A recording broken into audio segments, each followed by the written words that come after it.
My mom publicly called me a failure at Christmas dinner. 2 years later, she read my name on the deed.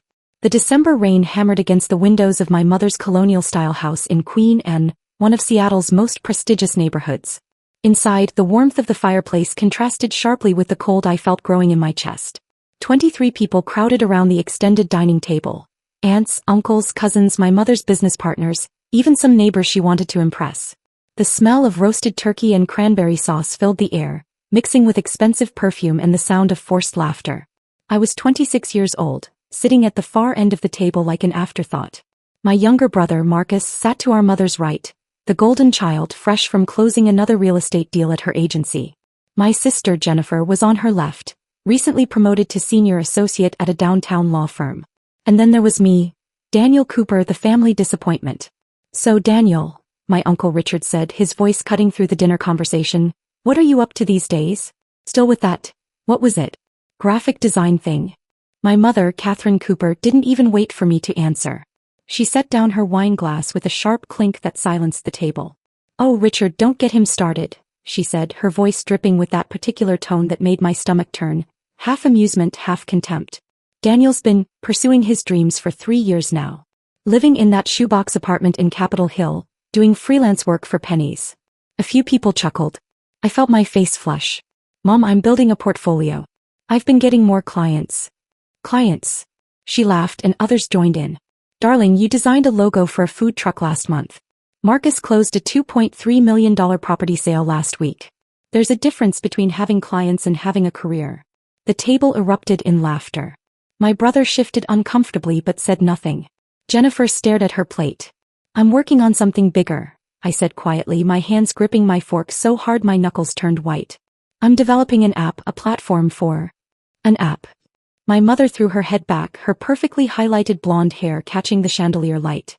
"Did you hear that, everyone? Like there aren't 10 million apps already.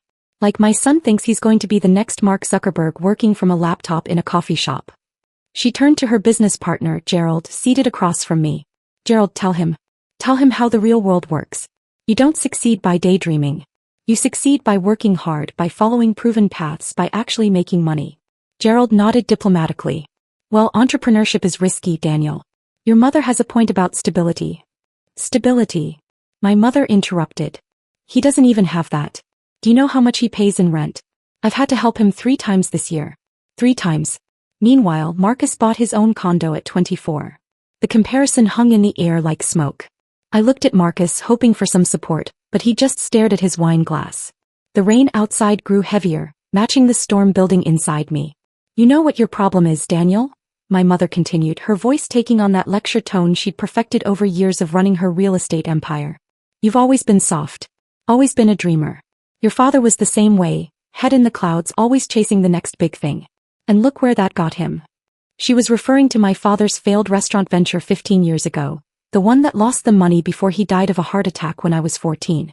She'd never forgiven him for it. And now, apparently, I was following in his footsteps. "I'm not Dad," I said, my voice barely above a whisper. "You're right," she said, leaning back in her chair with a smile that didn't reach her eyes. "You're worse. At least he tried to provide for his family. You can't even provide for yourself.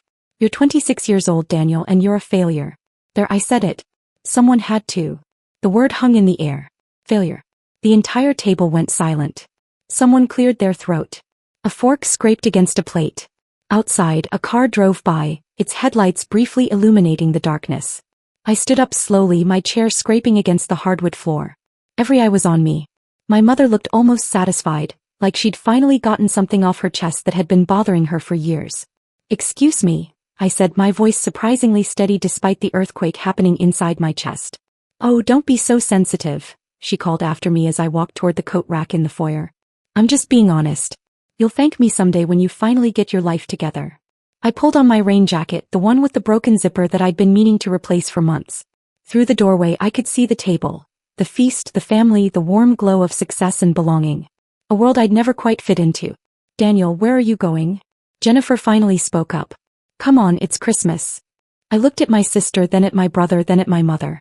She was already turning back to her guests, already moving on, the conversation resuming as if I were already gone. "Merry Christmas," I said to no one in particular and stepped out into the December rain. The cold hit me like a physical force. I didn't have a car, couldn't afford one, so I walked to the bus stop 6 blocks away, rain soaking through my jacket, my dress shoes squelching with every step. The Christmas lights in the neighborhood windows blurred through the water on my face, and I wasn't sure if it was rain or tears. On the bus, I sat in the back watching Seattle's glittering skyline pass by through rain-streaked windows. The Space Needle was lit up in red and green for the holidays. Somewhere in the city, families were laughing, celebrating, belonging. I pulled out my phone and opened the Notes app where I'd been sketching ideas for my platform. A marketplace connecting independent creators with small businesses, something I'd been passionate about for months. My mother's words echoed in my head. Failure. Dreamer. Soft. But sitting there, soaked and humiliated, something shifted. The hurt began to harden into something else. Something colder. Sharper. I opened a new note and typed, 2 years. No contact. Prove nothing. Just build.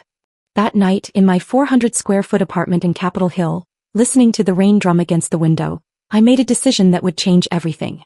I wouldn't argue. I wouldn't defend myself. I wouldn't try to make her understand. I would simply disappear and rebuild. Not for her. For me. The last text I sent that night was to my siblings. I'm okay. I need some space. Please respect that. Then I blocked my mother's number, archived our family group chat, and opened my laptop. The real work was about to begin. 6 months after that Christmas dinner, I was living a completely different life. I'd moved to a cheaper apartment in the Central District, cutting my rent by $400 a month. The neighborhood was grittier, less trendy than Capitol Hill, but it was real. My studio was on the 3rd floor of an old brick building, with a view of nothing but the alley behind a Thai restaurant. The smell of basil and garlic wafted up through my window every evening. I'd taken a night job as a security guard at a tech company's office building downtown, midnight to 8 a.m. 4 days a week. Paid $18 an hour and left my days free to code, to learn, to build. The work was monotonous, walking empty corridors, checking doors, watching security monitors. But it gave me something my freelance design work never had: stability and time. During those quiet nights, sitting at the security desk with my laptop, I taught myself full-stack development through online courses. JavaScript, React, Node.js, database management. I'd fall asleep at 9 p.m., wake up at 11:30 and head to work. By 8 a.m. I'd come home, eat breakfast and code until 2 p.m. Sleep. Repeat. I cut out everything that wasn't essential. No eating out. No new clothes. No streaming services. I shopped at grocery outlet stores, bought day-old bread, learned to cook cheap, filling meals. I stopped going out with the few friends I had. They eventually stopped inviting me. My phone barely rang anymore. The silence was brutal at first. No calls from my mother, but that was by design. No texts from Marcus or Jennifer either, beyond the occasional "you okay?" that I'd reply to with a simple thumbs up. They respected my need for space, or maybe they were just relieved not to deal with the family drama. But in that silence, something was growing. By month 9, I'd finished the first working version of my platform. I called it Creator Bridge. It was rough, buggy, barely functional, but it existed. It connected freelance designers, writers, and content creators with small businesses looking for affordable creative services. The interface was clunky, but the concept was solid. I launched it with zero budget, zero advertising, just posts on Reddit and design forums. The first week, 7 people signed up. The second week, 12. By the end of the first month, I had 43 users and had facilitated exactly 3 transactions, earning me a grand total of $47 in commission fees. I was 12 months in when things started to change. A small business owner in Portland used CreatorBridge to hire a logo designer and was so impressed she posted about it in a Facebook group for women entrepreneurs. That post got shared. And shared again. Within 2 weeks, I had 400 new users. I quit my security job and bet everything on CreatorBridge. If it failed, I'd be broke in 3 months. I lived on rice, beans, and the cheapest protein I could find. I worked 18-hour days, fixing bugs, adding features, responding to every user email personally. My apartment became a cave. Curtains drawn, laptop glowing, empty coffee cups stacking up on every surface. Seattle's tech scene started to notice. A blogger who covered startup culture wrote a piece about bootstrapped platforms making noise, and CreatorBridge got a mention. Then a local business magazine interviewed me for a small sidebar article titled, Seattle's Scrappy Startups. That article changed everything. An angel investor named Patricia Chen reached out. She'd sold her own company 5 years earlier and was looking for early-stage investments in platforms that served underrepresented markets. We met at a coffee shop in Fremont on a gray February morning. I like what you're building, she said, stirring her latte. But more than that, I like that you're building it yourself. No team, no co-founders, no drama. Just execution. I can't afford drama, I told her honestly. She smiled. That's exactly why I want to invest. Here's my offer. $150,000 for 15% equity. Use it to hire help, improve the platform and scale user acquisition. I won't interfere, but I'll open doors when you need them. I accepted on the spot. With Patricia's investment, I hired 2 developers, both remote workers I'd met through my own platform.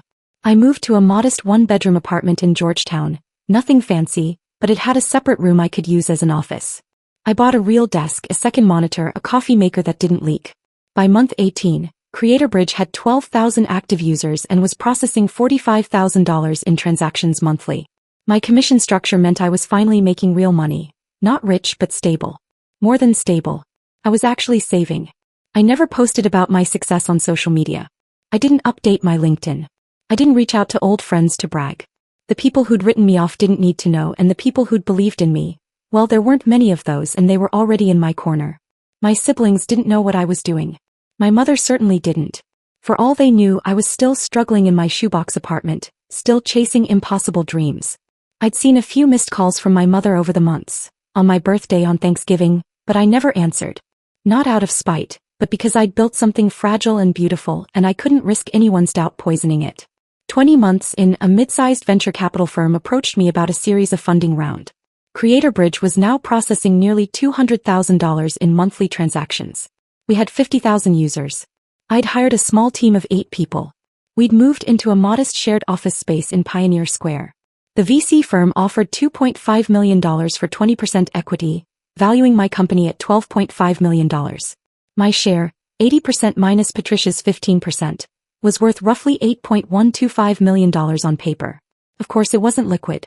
It wasn't real money in my bank account. But it was something else. Validation that I'd built something with actual value.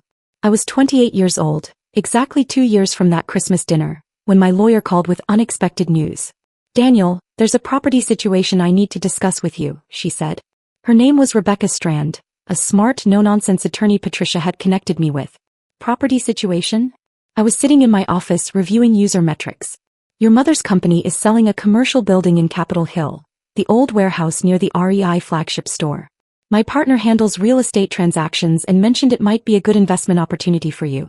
Prime location, needs renovation, but the bones are solid. It's being sold below market because it needs work.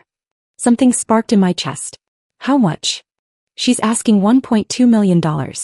It's worth $1.50 easily once renovated. I pulled some strings. The VC firm is willing to provide you with a bridge loan against your equity, given your company's performance. You'd need to put down $300,000 and could finance the rest. I had $280,000 in my business account, money I'd been hoarding for a rainy day for expansion for safety. This would drain almost everything. Who's the listing agent? I asked, though I already knew. Catherine Cooper Real Estate. Your mother's firm. The universe has a sense of humor. Buy it, I said. Make the offer today. But Rebecca, I want full anonymity. Use an LLC. Don't let anyone know it's me. Daniel, are you sure? That's almost everything you have liquid. I looked out my office window at the Seattle skyline, at the gray clouds rolling over Elliott Bay, at the city that had seen me at my lowest and was now watching me rise. I'm sure, I said. Make the offer. 3 weeks later, the offer was accepted. The property was mine. And Catherine Cooper, my mother, had no idea she'd just sold a building to the son she'd called a failure. The call came on a Tuesday afternoon in late November, almost exactly 2 years after that Christmas dinner. I was in a meeting with my development team when my phone buzzed with an unknown Seattle number. I normally didn't answer unknown calls, but something made me step out into the hallway and pick up. Daniel Cooper? The voice was professional, female, slightly stressed. Yes. This is Amanda Reeves from Catherine Cooper Real Estate. I'm calling because there's been a complication with the Capitol Hill warehouse property sale. The buyer, an LLC called Cascade Holdings. We need verification of ownership for the final transfer paperwork, and there seems to be a discrepancy in our records. My heart rate picked up. What kind of discrepancy? The LLC lists a managing member, but when we pulled the corporate records, your name appears as the primary owner. We need you to come in to verify the documents. Your mother is insisting there's been an error in the filing. I closed my eyes. The careful anonymity I'd maintained was unraveling. When? Could you come in today? Your mother is, well, she's quite upset. She's threatening to void the sale. I'll be there in an hour. I hung up and stood in the hallway, my mind racing. For 2 years I'd operated in the shadows, building, growing, succeeding quietly. I'd imagined this moment differently, maybe never at all. Maybe I'd just send her a Christmas card from my renovated building someday. Maybe I'd never see her again. But the universe, it seemed, had other plans. I drove to my mother's office in Queen Anne, the same neighborhood where her house stood, where that Christmas dinner had happened. The Catherine Cooper real estate office occupied the ground floor of a modern building with floor-to-ceiling windows. Inside, everything was white marble, chrome, and glass, designed to project success, power, exclusivity. The receptionist, a young woman in her 20s, looked up nervously when I entered. "Mr. Cooper?" "They're waiting in the conference room. Third door on the right." I could hear raised voices before I opened the door. "Don't care what the documents say, there's clearly been an error. Run the paperwork again." My mother's voice, sharp and commanding. I opened the door. The conference room was all glass and steel with a long table and leather chairs. My mother stood at the head, her back to me, arguing with a tired-looking woman in a blazer. Amanda Reeves, I assumed. Rebecca Strand, my lawyer, sat calmly at the table, a stack of documents in front of her. 2 other people I didn't recognize sat uncomfortably to the side. "Hello, Catherine," I said quietly. My mother spun around. For a moment she didn't seem to recognize me, or didn't believe what she was seeing. I'd changed in 2 years. I'd filled out, traded my thrift store clothes for a simple but well-made suit, cut my hair shorter. I looked like someone who belonged in rooms like this now. "Daniel." Her face went through several expressions. Shock, confusion, then something that might have been hope. "Daniel, thank God. Tell them there's been a mistake. Someone used your identity to buy." "There's no mistake, Mom," I said, walking to the table and sitting down across from her. "Cascade Holdings is my LLC. I bought the property." The room went silent except for the hum of the HVAC system. That's impossible," she said, but her voice had lost its certainty. "You don't have that kind of money. She didn't finish the sentence, but we both knew what she was thinking. "You're a failure." Rebecca slid a document across the table. "Mrs. Cooper, these are the complete ownership records for Cascade Holdings LLC. Daniel Cooper is listed as the sole managing member and primary owner. The purchase was made through a bridge loan secured against his equity in Creator Bridge, a software platform he founded. The bank verified his assets and creditworthiness." My mother picked up the document with shaking hands. I watched her eyes move across the page, reading, rereading, trying to make sense of words that didn't fit her understanding of reality. "Creator Bridge," she said slowly. "What is that?" "It's a platform I built," I said. "It connects independent creators with businesses. We have about 60,000 users now. We just closed a $2.5 million funding round. The company is valued at $12.5 million. The numbers hung in the air like accusations. You built a company?" She set the document down. "When? How?" "Over the last 2 years. After you called me a failure at Christmas dinner. Remember that?" Her face paled. Amanda Reeves looked like she wanted to be anywhere else. The 2 other people, lawyers I realized, stared at their notepads. "Daniel, that was just..." She struggled for words. "I was trying to motivate you. To push you to..." "To what?" I interrupted, and I heard my voice come out colder than I'd intended. "To humiliate me in front of the entire family? To compare me to Marcus and Jennifer? To tell everyone I was just like Dad, except worse. I didn't mean..." "You did mean it. You meant every word." I stood up. "But that's not why I'm here. I'm here because I bought a building and apparently, the sale can't close unless I verify my identity in person. So let's do that. Rebecca, what do you need from me?" My lawyer produced another set of documents. "Just your signature here, confirming your identity and authorization for the final transfer." I signed. 3 times. My mother watched every movement of my pen like she was watching a magic trick she couldn't figure out. "The building needs significant renovation," Rebecca continued, addressing my mother now. "Daniel plans to convert it into a mixed-use space. Creator Bridge offices on the upper floors, leased commercial space on the ground floor. The renovations will increase the property value significantly. You made a fair sale, Mrs. Cooper. Actually, you sold it slightly below market value." "I know what I sold it for," my mother snapped, but there was no force behind it. She looked lost, adrift in a reality that had shifted beneath her feet. Amanda Reeves cleared her throat. "If we're all satisfied with the documentation, I can process the final transfer today. The funds have cleared and..." "We're satisfied," I said. I stood up, gathering my copies of the paperwork. "Rebecca will handle anything else you need." I have a meeting back at my office. I was at the door when my mother spoke again. Daniel, wait. I stopped but didn't turn around. Can we talk? Please. There's clearly a lot I didn't know about what you've been doing and I think we should. There's nothing to talk about, I said, still facing the door. You made your assessment of me 2 years ago. Very publicly. In front of everyone who mattered to you.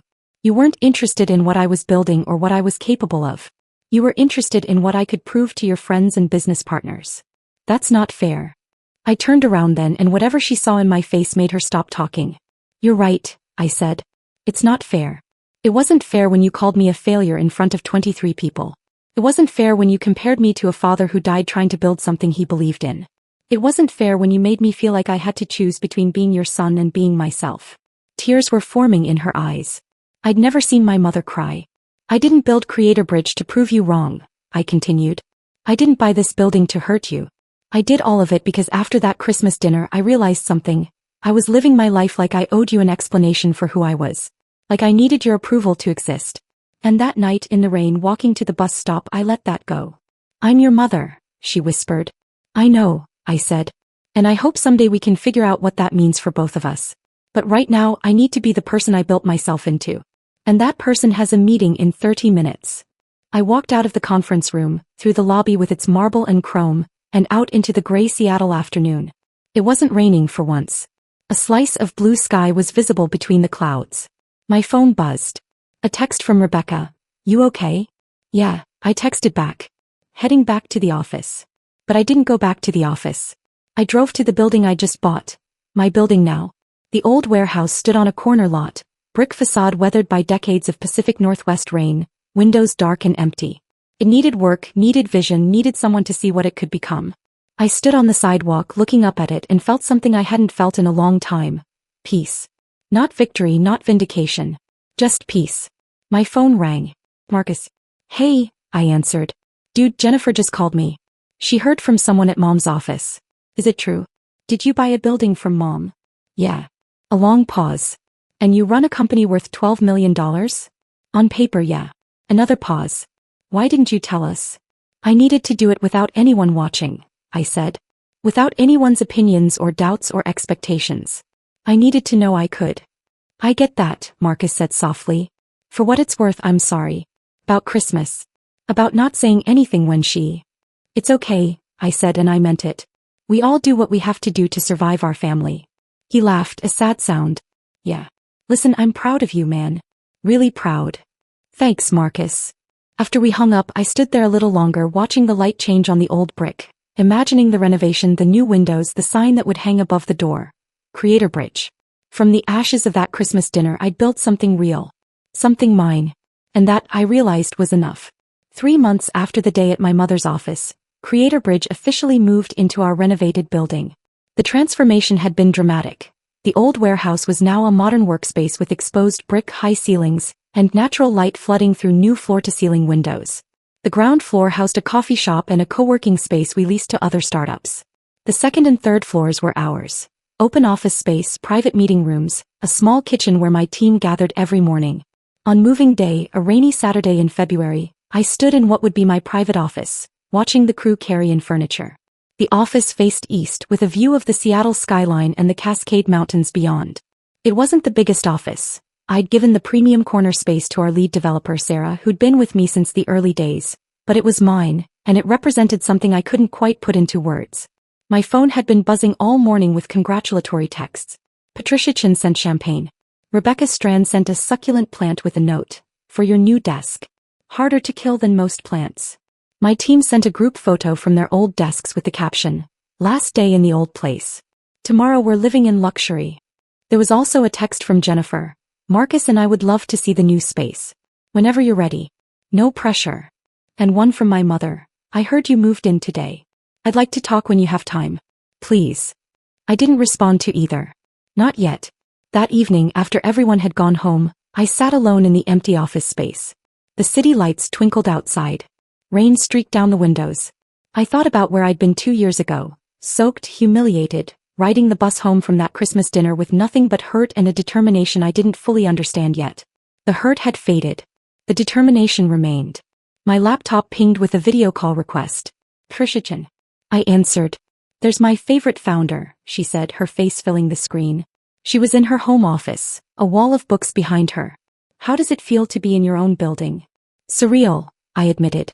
Like I'm going to wake up back in that apartment in Central District. You're not, she said firmly. You built this, Daniel. Every bit of it. I gave you money, but you did the work. Don't ever forget that. I won't. I wanted to give you a heads up, Patricia continued. There's been chatter in the venture community about Creator Bridge. Good chatter. You're on people's radar now. That means opportunities, but it also means pressure. People will want things from you. Interviews, partnerships, your time. Your energy. Your story. I don't have a story, I said. I just built something useful. Patricia smiled knowingly. You have a story. Trust me.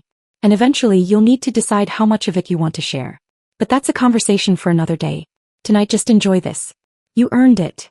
After we hung up, I walked through the empty space, running my hand along the exposed brick walls, imagining Monday morning when the team would arrive, when the coffee would be brewing, when the work would continue.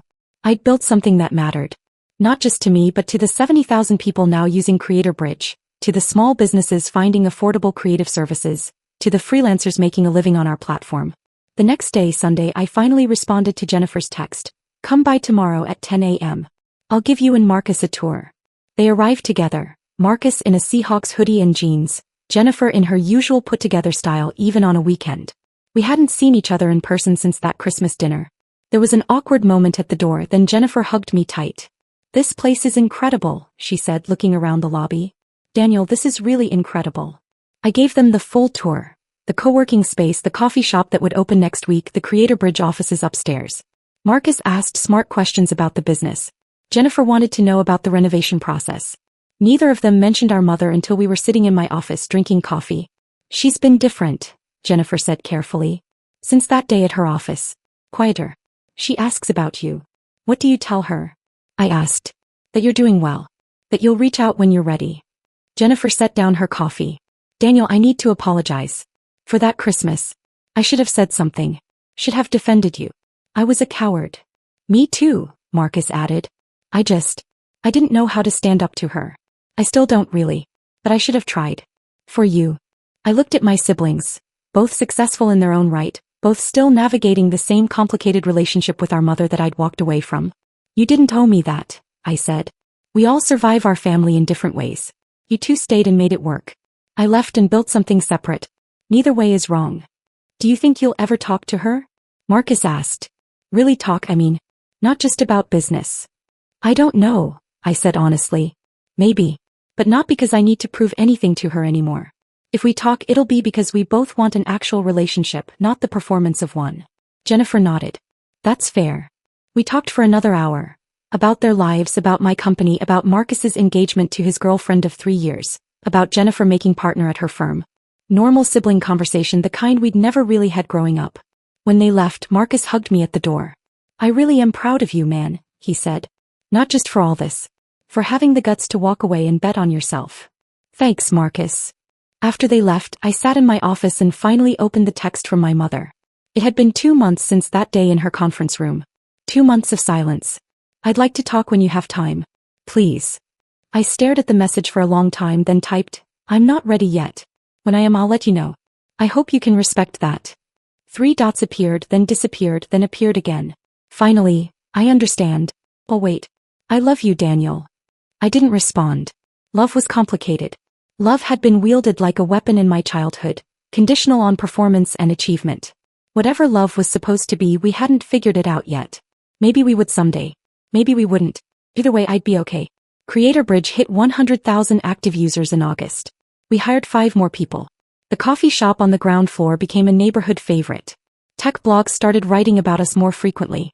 I did a few interviews, carefully crafting my message around the platform and its mission, never mentioning my family or my personal story.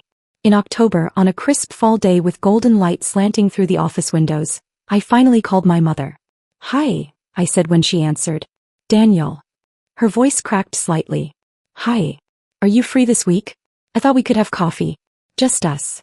Yes. Yes, of course. When? Thursday afternoon. There's a place near my office. I'll be there. We met at the coffee shop on the ground floor of my building. My mother arrived exactly on time, looking more uncertain than I'd ever seen her. We ordered drinks and sat by the window. "Your building is beautiful," she said. "The renovation is stunning." "Thank you." An awkward silence stretched between us. Rain started to fall outside, light and misty. "I don't know how to start this conversation," my mother finally said. "I've rehearsed 1,000 times what I'd say if we talked, and now I can't remember any of it." "Then don't rehearse," I said. "Just talk." She took a deep breath. "I was wrong. About you. About what I said at Christmas. About how I treated you for years before that. I was wrong and I'm sorry."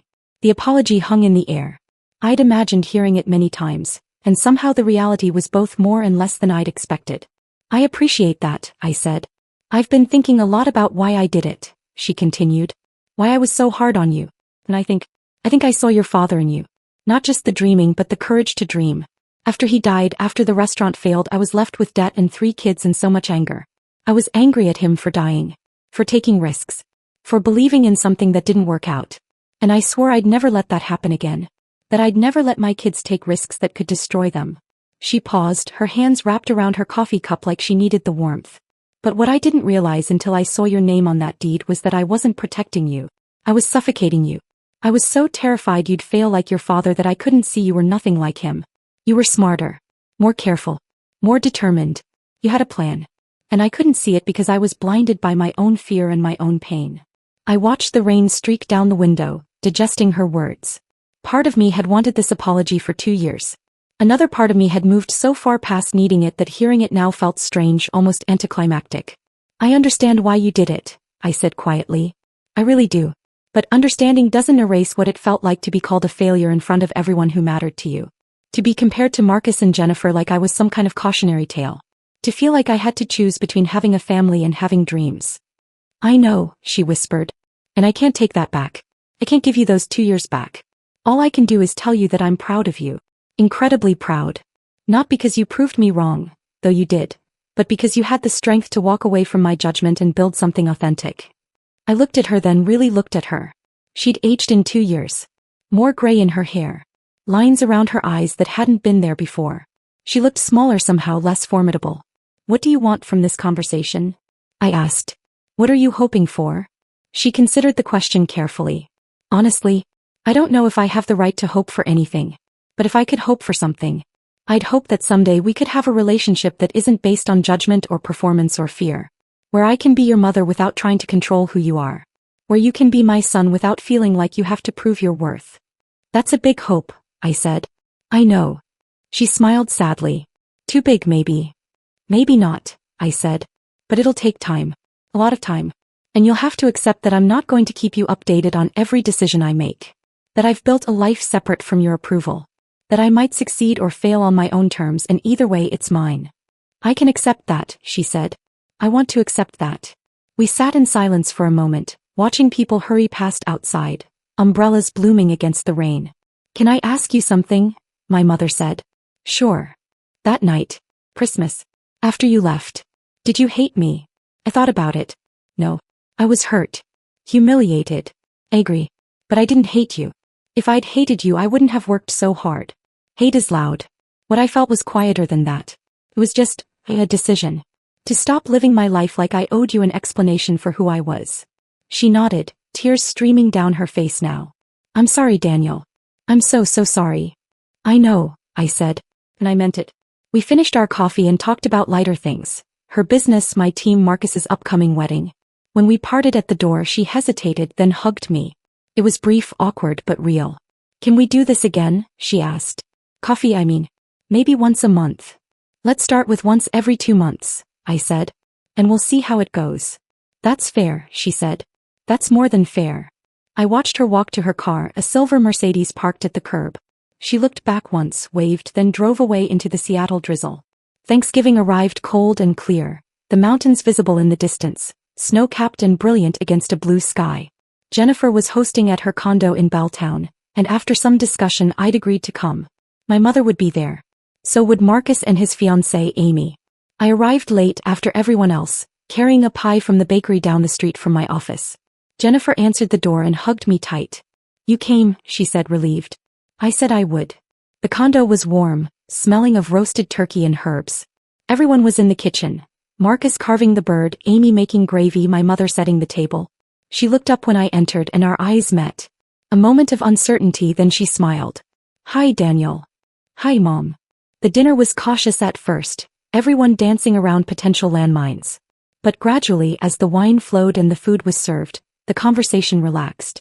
Marcus told stories about disastrous property showings. Jennifer complained about a difficult client. Amy talked about her work at a nonprofit. My mother asked about Creator Bridge and I found myself explaining our new features, our growth strategy, the communities we were building.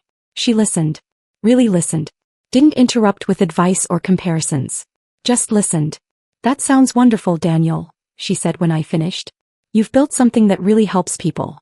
That was always the goal, I said. After dinner, we sat in Jennifer's living room, full and comfortable. The Seattle skyline glittered outside the windows. My mother sat across from me, and for the first time in my life, I didn't feel the weight of her judgment or expectations. Just her presence. Complicated, imperfect, but real. I'm grateful, Jennifer said, raising her wine glass. For family. For second chances. For all of us being here together. Hear, hear, Marcus agreed. We clinked glasses, and in that moment I felt something shift. Not forgiveness exactly, that was too simple a word for something so complex. But maybe acceptance. Maybe peace. Maybe just the recognition that families are messy and imperfect, and sometimes the best we can do is show up and try. My phone buzzed with a notification. A message from Sarah, my lead developer. Black Friday traffic on the platform is insane. We're at 15K active users right now. Systems holding steady. You built something amazing, boss. I smiled and put my phone away. I check the numbers later. Right now I was here in this moment with people who'd hurt me and people I'd hurt, all of us trying to figure out how to be a family. It wasn't perfect. It wasn't a fairy tale ending where everyone hugs and all wounds magically heal. But it was real. And real, I'd learned, was enough. Creator Bridge crossed 250,000 users in December. We raised a Series B funding round, $12 million at a $65 million valuation. I hired a proper management team, stepped back from daily operations and started thinking about what came next. My relationship with my mother remained careful, boundaried, but genuine. We had coffee once a month. She attended our office holiday party and spent the evening talking with my team, asking questions, listening. She never gave unsolicited advice. When I asked for her opinion, she gave it honestly but without attachment to whether I followed it. Marcus and Amy got married in June. I was a groomsman. My mother and I danced at the reception, awkwardly, both of us laughing at our lack of rhythm. It wasn't everything, but it was something. Jennifer made partner at her firm. We celebrated with dinner at Canlis, overlooking Lake Union. My mother toasted to all her children's successes, and for once it didn't feel like a comparison. Just pride. I dated occasionally, nothing serious. Work consumed most of my energy and I was okay with that. I'd learned that building something meaningful, a company, a relationship, a life, took time and patience and the willingness to fail and try again. On December 24th, 2 days before the third anniversary of that Christmas dinner, I stood in my office looking out at the Seattle skyline. Snow was falling, rare for the city, coating everything in white. My team had gone home for the holidays. The building was quiet except for the hum of servers and the whisper of snow against the windows. My phone rang. My mother. Hi, I answered. Hi, sweetheart. I'm calling to invite you to Christmas dinner. It'll be small, just us, your siblings and Amy. No business partners. No neighbors. No one to impress. Just family. And if you don't want to come, I understand. But I wanted to ask. I looked out at the snow, at the city I'd rebuilt myself in, at the reflection of my office in the dark glass. The young man who'd walked out into the rain 3 years ago felt like a different person. Younger. More wounded. Less certain of who he was. I'll come, I said. What can I bring? Just yourself, my mother said, and I could hear the smile in her voice. That's more than enough. On Christmas Day, I drove to my mother's house in Queen Anne. The same colonial where that dinner had happened. The same dining room, the same table, though this time set for just 6 people. No crowd. No performance. No pressure. We ate and laughed and told stories. No one mentioned that other Christmas. No one needed to. We were all different people now, shaped by what had happened but not defined by it. After dinner, my mother pulled me aside into her study, a room lined with bookshelves and real estate awards. I have something for you, she said, handing me a small wrapped box. Inside was a photograph, framed. It was old, faded. My father in front of his restaurant, the one that failed, the one that broke him. He was smiling, young, full of hope. On the back my mother had written, "For Daniel. Your father would have been so proud of you." I'm sorry it took me so long to see that dreaming isn't failing. It's the only way we ever build anything worth having. Love, Mom. I stood there holding the photograph, feeling something break open in my chest. Not pain exactly. Something more complicated. More true. Thank you, I said, my voice thick. She hugged me, and this time it wasn't awkward or brief. It was the kind of hug a mother gives a son when she finally understands him. When she finally sees him. I'm proud of you, Daniel, she whispered. Not for the money or the success. I'm proud of who you are. The man you became. The man you chose to be. I'm proud of me too, I said. And I meant it. That night, driving home through the snow-covered city, I thought about the journey from that first Christmas to this one. About the boy who'd been called a failure and the man who'd built something meaningful from that pain. About the mother who'd hurt me and the mother who was learning to love me better. About forgiveness, which wasn't a single moment but a practice. A choice made again and again. Creator Bridge would keep growing. New challenges would come. Life would continue to be complicated and messy and hard. But I'd learned something crucial. I didn't need anyone's permission to be who I was. Not my mother's. Not anyone's. I'd given myself that permission 3 years ago in the rain on a bus, making a promise to myself in a notes app. And I'd kept it. The snow fell softly on Seattle, covering everything in white, making the world new again. I drove home to my apartment. A nice place now, nothing extravagant but comfortable and mine, and felt for the first time in a long time, completely at peace with who I was and where I'd been and where I was going. That Christmas night, I'd walked out into the rain a failure in someone else's eyes. Tonight, I drove home through the snow a success in my own. And that I'd learned was the only success that really mattered.